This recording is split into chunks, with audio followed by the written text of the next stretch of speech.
The Rebbe is right there.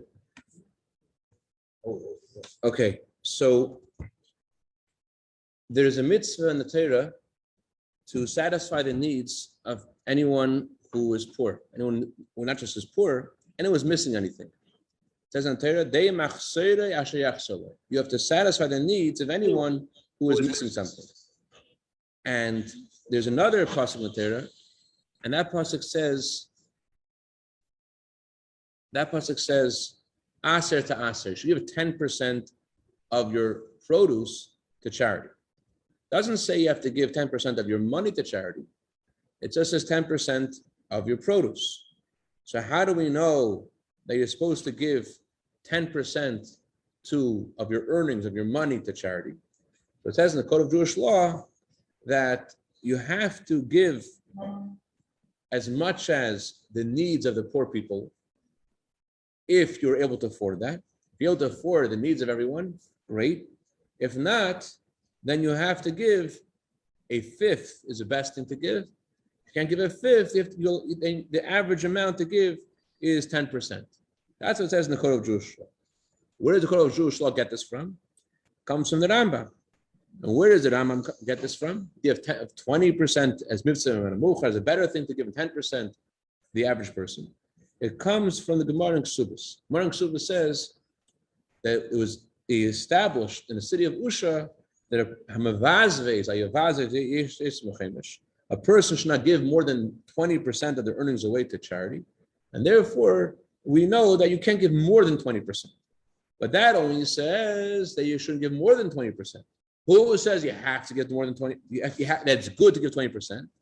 That comes from a Gemara Yerushalmi. It says in Gemara Yerushalmi, before the Gemara Yerushalmi, why did the people of Usha, why the sages of Usha establish 20%?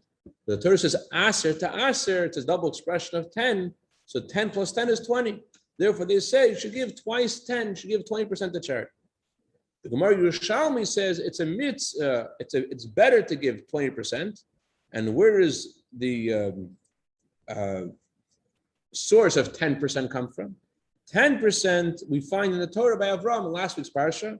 Avram gave to Malki Tzedek, Meiser Mipoel, right? Give 10% of all of his earnings, everything. And therefore we learn that there's a concept of giving 10% to charity. But that only says Avram did it. That doesn't say we have to do it. How do we know we have to do it? Where does it come from? Anybody know? Where does it come from to give 10% of your earnings to stuff? It doesn't say that. It only says that Avram did it. So this comes from Gemara. Tosfos says in Sefta Tainis, Tosfos says that there's a Sifri. Sifri says, Aser to Aser, Eiskol to Aser. You should have 10% of all of your produce. What's the extra word all for? So Tosfos says the word all is coming to include ribis, prakmaktia, v'chol min derevach. All kinds of earnings, whether you earn it through interest, whether you earn it through business, any earning you have, you learn after the word is kol tuazaracha, that you have to give 10% of your earnings to charity. So according to Tosfos, it's a biblical obligation to give meiser ksafim. It's a biblical obligation to give 10% of your earnings to charity because it says so in the Torah, aser to aser. But we don't have, in our Sifri, the Tosfos quotes, we don't have these words. And therefore, there is other opinions which say that meiser is not a biblical obligation, it's a rabbinical obligation. And there are others who say that it's only a rabbinical obligation. There's a hint from Avram, there's a rabbinical obligation, there's a biblical obligation, but in Shulchan Aruch and Code of Jewish Law it says clearly that it's an obligation to give 10% of our earnings to tzedakah. Now, what are we supposed to give that to? So there is a argument between the Taz and the Ramah. The Ramah says that tzedakah is meant to be given only to the poor, only to people who are needy. That's mitzvah tzedakah. That's what the Ramah says. You're not allowed to give it to mitzvahs. You're not allowed to give it to the shul needs to pay their electric bills. According to the Ramah, you can't use it for that. According to the Taz disagrees with the Ramah. The Taz says that as long as you had in mind when you made the donation that this should be part of your meiser, part of your 10% of charity, you're allowed to use for any mitzvah. You're allowed to use the 10% for anything which is a mitzvah. It doesn't have to be specifically to the poor people. So we have, therefore, according to the Taz, two psukim, two different verses. One verse that says you have to satisfy the needs of the poor. That's one pasuk. And there's another pasuk, asher ta'asher, that means you have to give 10%. So the mitzvah of giving 10% is not related to the poor specifically, because for the needs of the poor, if someone needs help, someone needs to pay their doctor bills and their life is in danger, so that doesn't matter if you give 10% or 20%, you have a mitzvah to help that person with what their needs are. But the Gemara says that in general, you should give 10% or better, 20%, and you shouldn't give more. And Alter Rebbe actually writes in a letter that it says in Gemara, you shouldn't be mevazves. Mevazves means you shouldn't spend it freely. You shouldn't spend more than 20% freely to tzedakah. But it doesn't mean you can't give more than 20%. It means it shouldn't be done in a way that you're not paying attention to what you're doing. So Alter Rebbe says, but you don't have to be such a stickler to make sure it's exactly the amount you're obligated to give. It actually says in the Gemara, if someone is careful to only give exactly what they're obligated to give, they'll end up needing charity. So the Alter Rebbe, so how does Alter Rebbe rule between this argument between the Taz and the Ramah? Can we use, are the 10%?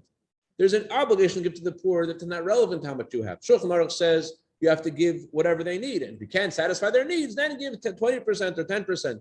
But that's regarding your obligation to what you're supposed to give. However, can you use the money of tzedakah to help a shul, to help Torah institutions, or does it have to go to the poor? What does the Alter Rebbe say? How does the Alter Rebbe rule between this argument of the Taz and the Ramah? So we don't actually have the Alter Rebbe's halachas of tzedakah.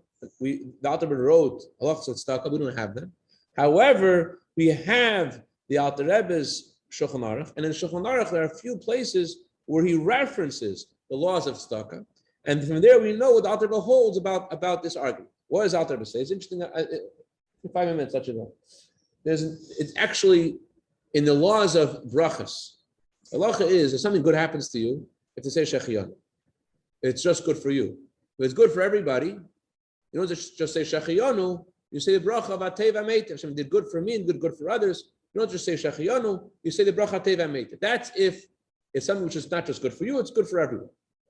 If you make a lot of money, what bracha should you say? You found a lost object. You made a lot of money. You became overnight. You won the lottery. What bracha should you say? The bracha of a private, personal benefit of shechiyanu, or the bracha of ateva meita? So Alter Rebbe says the bracha you should say is a bracha of ateva meita. Why? Because not only do you gain, also all the poor people gain. They're going to gain from this new mitzvah, this new amount that you've got. Everyone's going to gain from it. But the Alter Rebbe says, what if someone passes away? If someone passes away, a person had a rich uncle, shalom, who passed away, and the rich uncle left him money for him. Well, you're supposed to say a bracha dynamis. You're also supposed to say a bracha of shechiyanu. It's shechiyanu. Why shechiyanu? Thank you, Hashem, for the new earnings that you had. So the Alter Rebbe says, shouldn't you say the bracha of ateva meitiv? Shouldn't you say the bracha that Hashem has done good also for the poor? Not just Hashem has done good for you, He's done good for the poor. Just like when you find the lottery, you say the bracha ateva meitiv. Shouldn't you say the bracha ateva meitiv also? When someone passes away, everyone gains. Now people, Salman says no. Who gains? Just like you have an obligation to give tzedakah to the poor, your uncle had an obligation to give tzedakah to the poor. So the poor people aren't gaining anything. They have the same. They have the same rights to the money before that they have now. They're not gaining anything. You have no obligation to give 10% of what you just received. That no obligation, Alter Rebbe says, doesn't have to go to the poor. The 10% obligation is not relevant to the obligations of the poor. That's a different obligation. Obligation of giving to those in need doesn't not limited to a certain amount. But the obligation that you have to give of your earnings, a percentage, that does not have to go specifically to the poor. That can go for any mitzvah, and therefore it doesn't necessarily benefit to the poor, and therefore the bracha that you say is shechyon. Okay. Now the halacha is if someone has the ability to give, they take away from him. They take collateral to make sure he gives. That's halacha was when the Bezdin had the control of people's finances. The halacha was you take away from him in order to make sure the guy does what he needs to do. So certainly, if someone has to give something, he's going to give it. So if he finds a lost object, he says "Atev Ametiv" because he's now able to help a lot of people, and he's for sure going to do it. But if he has something that belonged to his uncle, so then the poor people aren't gaining necessarily because Meiser does not have to go to the poor people. So Alter clearly rules like the Taz and not like the Ramah. So one more halacha, let you guys go. Halacha is like this. What's the halacha about paying for your children's tuition? So the Alter Rebbe says like this. If your son wants to go to kollel, and he can't afford to go to kollel by himself, and you want to give money so he should be able to go to kollel, can you use that money to help him go to kollel? So there's a couple of components over here. Number one is a mitzvah to teach your child torah. And how much torah to teach your child? It's the whole torah. If your son didn't finish learning torah, so you have to pay for him to learn torah still. Okay. And not only to teach your son torah, so you have to teach your grandchildren torah as well. They didn't finish the whole torah, it's on you. You have an obligation. The halacha is you're not allowed to use meiser for obligations. Your children are poor without giving them anything. They're poor and they're homeless. Like Rabbi Friedman always says, some people ask him, what do you do? They run a home for homeless children. If I wouldn't take care of them, they'd be homeless. But nevertheless, you cannot count the money you give to take care of your children as meiser. Why? Because it's an obligation. Now to use meiser to pay for an obligation. That's what the Taz says. If you donate it to the shul, you didn't have in mind the money should be given from meiser, you can't use meiser from it because you already have an obligation to get the money anyways. So you're only allowed to use meiser if you had in mind when you made the donation that you're going to use the meiser funds in the first place. But getting back to the child, so there are a few components over here. What about the mitzvah of feeding your family? So the Torah says you have to feed your family, biblically speaking, till they're 6 years old. After 6 years old, you're on your own. However, you can't really the Gemara says how a raven is so mean to his children, and a person shouldn't be that. And basically, they don't let you off at 6 years old. You have to take care of your children until they're self-sufficient.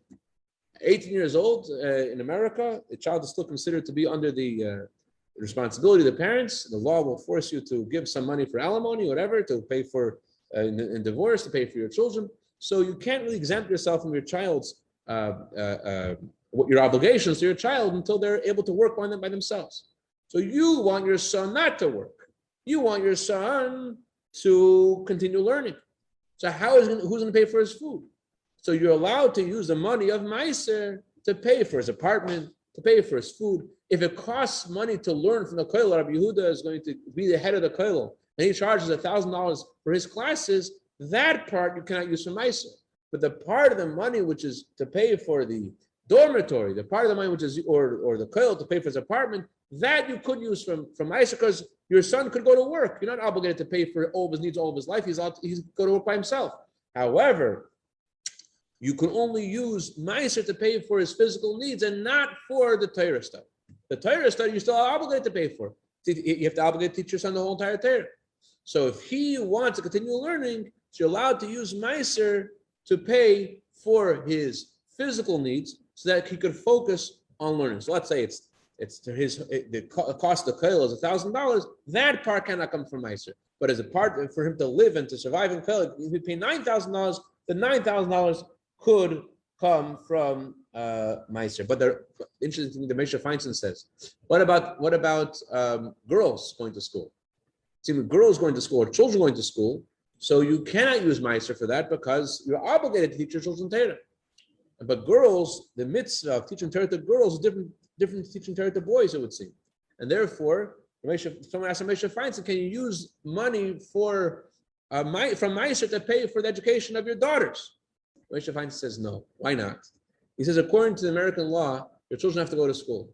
If they're not going to go to Jewish school, they're going to go to public school. So you have to send your kids to Jewish school so that they should be Jews, that they should know Torah. And since you have to send your kids to a Jewish school. So it's an obligation. Since you have an obligation, you can't use the money of Meiser to pay for the obligation. But regarding either way, the Alter Rebbe concludes that it's the smart thing is not to use the money of Meiser for your child's tuition, even if without the Pesach Rabbi Moshe Feinstein, why not? But it says in the Torah, it says in Gemara, that whatever you pay for Shabbos, whatever you pay for Yontif, whatever you pay for the education of your children, is not included in whatever Hashem has ordained for you to receive on Hashem Yom Kippur.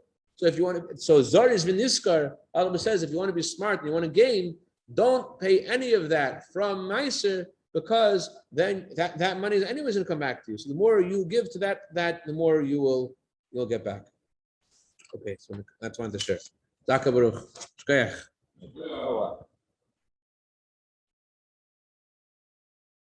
Looks like Zev has a question. No. All right, Zaygazun. Shkoyach.